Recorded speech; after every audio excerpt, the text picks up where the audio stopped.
Les pays anglo-saxons vivent-ils un nouvel âge d'or? À la lecture des comptes nationaux du deuxième trimestre, peu de doute. La croissance dépasse les 4% en rythme annualisé aux États-Unis. Elle est proche de 3,5% au Royaume-Uni.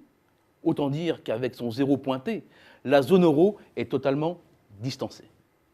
Alors certes, à trop se concentrer sur les chiffres de croissance, le risque est de se laisser aveugler par l'illusion d'optique du dernier point. Il faut donc s'attarder sur les niveaux. Et là, 3 constats s'imposent. Le premier, les États-Unis ont restauré leur niveau de PIB dès 2011 et surplombent de 7,4% leur dernier point haut. Second constat, l'amélioration est plus récente au Royaume-Uni, mais c'est fait. Le niveau de richesse créé a dépassé au deuxième trimestre de cette année son dernier sommet. Dernier point, la zone euro reste 2,4% en deçà de son pic d'activité. Pire, aucune amélioration tangible n'est perceptible depuis 2011. Face à une Europe embourbée, les gouvernements britanniques et américains semblent donc bien avoir trouvé la potion magique de la relance. Parmi ces ingrédients, il y a d'abord une bonne dose de quantitative easing, une politique monétaire ultra agressive qui a fait passer la taille du bilan de la Banque centrale anglaise de 6,5% du PIB avant récession à plus de 26% en 2013. Un soutien massif à l'économie accompagné d'une politique de taux bas et d'un dévissage de la livre dans un premier temps. C'est exactement le chemin suivi par la Fed aux États-Unis. Cela a eu aussi pour conséquence directe de soutenir le prix des actifs mobiliers, comme le montre l'évolution du FTSE, l'indice phare de la bourse de Londres, ou du Dow Jones aux États-Unis. Il est à son niveau record, en hausse de 114% depuis début 2009. Actifs mobiliers d'un côté, mais aussi immobiliers de l'autre. Les prix des habitations sont en forte hausse.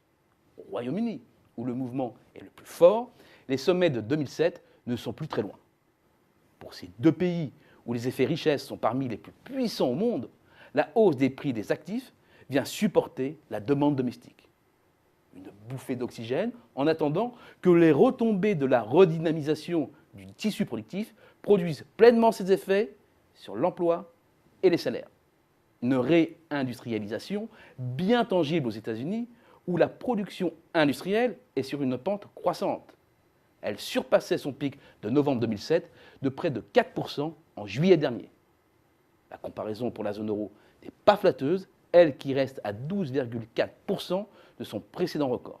Le faible niveau du coût du travail, principalement dans les États du Sud, ont permis la renaissance de l'emploi et de l'activité industrielle, notamment dans l'automobile ou le textile.